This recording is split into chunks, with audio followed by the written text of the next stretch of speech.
नमस्कार। कैसे हैं आप? अगर आपने कभी प्यार किया है तो आप अश्विका और शरण की बात समझ पाएंगे। उनकी सिचुएशन आप समझ पाएंगे। एक अनकहा प्यार, अनकही चाहत और उस चाहत के पीछे के ढेर सारे सवाल आप समझ पाएंगे। बहुत मुश्किल होता है ऐसे दौर से गुजरना और उसमें से बाहर निकलना। इस दौर को जीना बहुत डिफिकल्ट होता है। आप किसी से प्यार करते हैं और उसे कह नहीं पाते। उसके बारे में आपके मन में ढेर सारे सवाल हैं, बातें हैं, एक्सपेक्टेशंस हैं, पर आप उन्हें कह नहीं पाते।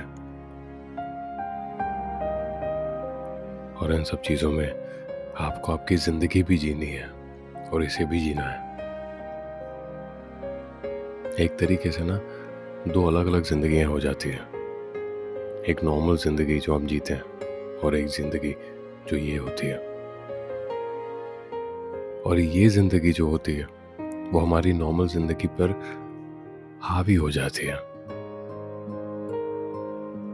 और ये तब तक हावी रहती है जब तक हमें हमारे सवालों के जवाब न मिल जाए।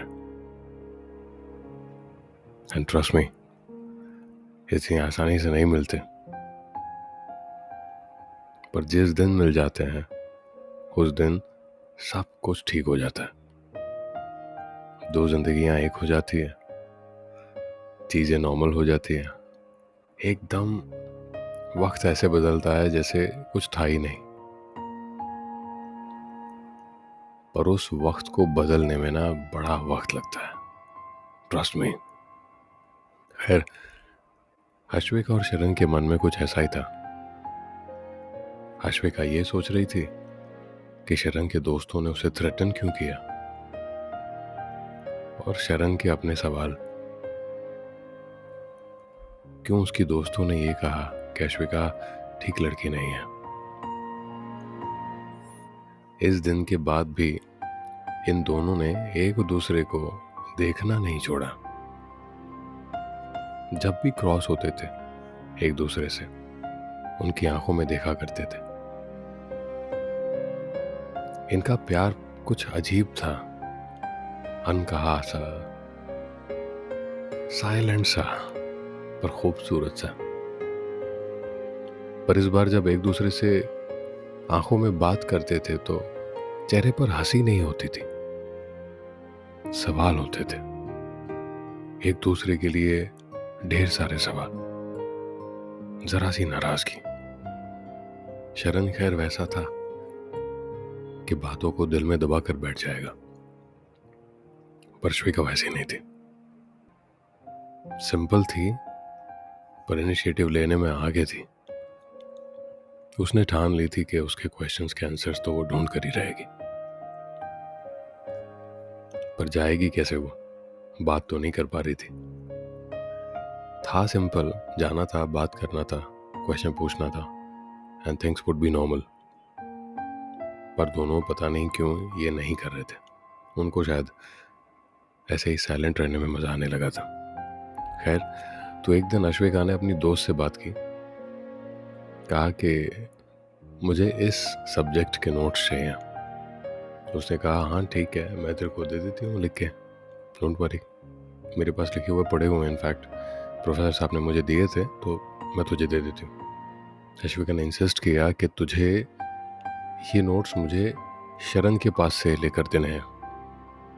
उसकी दोस्त ने कहा कि शरण के पास मैं क्यों जाऊंगी, मेरे पास पड़े हुए हैं ना, मैं तुझे दे देती हूँ।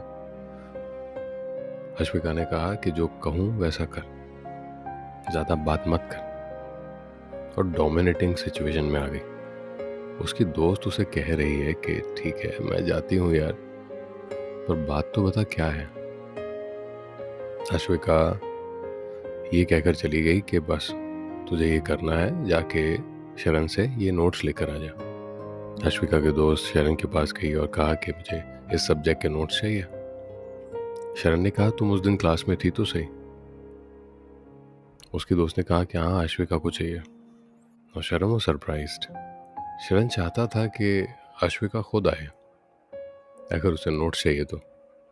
शरण ने उसकी दोस्त को नोट्स दिए और बस बात वहीं ख़त्म हो गई।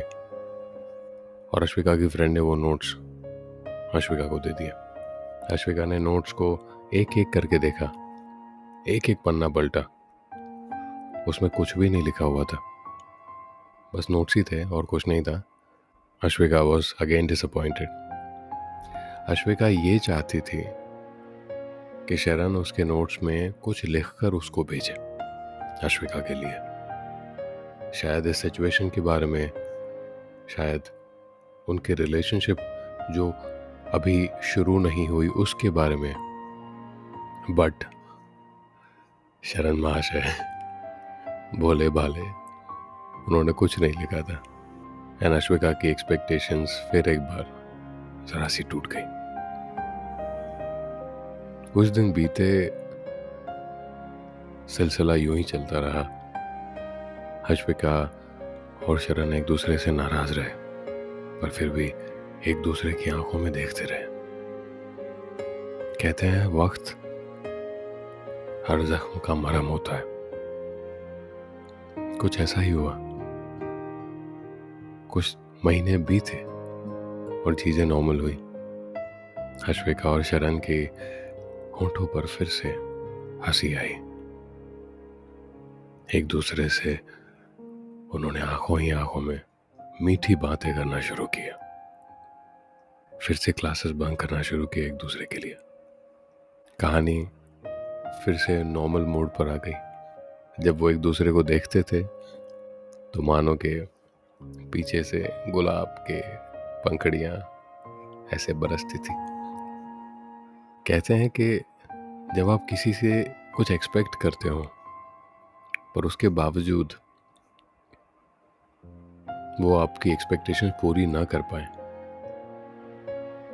या फिर आप उनसे कुछ सवालों के जवाब मांग रहे हो और फिर भी आपके अगर सवालों के जवाब ना मिले पर वो आपसे ज़रा हंसकर मीठी सी बात कर लें, तो आपका दुख दूर हो जाता है, आपके गिले शिकवे गायब हो जाते हैं। बस ऐसा ही कुछ हुआ। दोनों ने एक दूसरे के साथ हंसकर आंखों ही आंखों में बात करना शुरू कर दिया। एंड चीज़ें जैसे नॉर्मल हो गई। उनकी रातों की नींद वापस आ गई, दिन का चैन सुकून सब कुछ मिल गया और चीज़ें नॉर्मल हो गई। वो आगे बात बढ़ाना चाहते थे पर नहीं बढ़ा पा रहे थे। पर उस नोट्स एक्सचेंज के सिलसिले में उनको एक बहुत ही खूबसूरत बहाना दे दिया था। वो अब एक दूसरे के सामने खड़े रहने के लिए अपने दोस्तों को लेके जाते थे, उनको कहते थे नोट्स एक्सचेंज करने हैं। ये दोनों बस ऐसे ही आमने सामने खड़े रहते थे और उनके जो दोस्त थे वो एक दूसरे के साथ नोट्स एक्सचेंज करते थे। ये हर ऑल्टरनेट डे पर ऐसा ही होता था। इनके दोस्तों को पता था कि ये नोट्स हम इन दोनों के लिए एक्सचेंज कर रहे हैं। वो एक्सचेंज करते थे और ये दोनों बस एक दूसरे को देखते रहते थे, एक दूसरे की आंखों में बस यूं ही खोए रहते थे। प्यार उफान पर था। जिंदगी बहुत ही खूबसूरत सी चल रही थी। जब एक दूसरे की आंखों में देखते थे तो बेशुमार प्यार दिखता था, आसपास का कुछ नहीं दिखता था, सिर्फ प्यार दिखता था। खैर, ये पॉडकास्ट जरा सा लंबा हो गया है तो मुझे यहीं खत्म करना होगा। अगले एपिसोड में बात करते हैं। नमस्कार।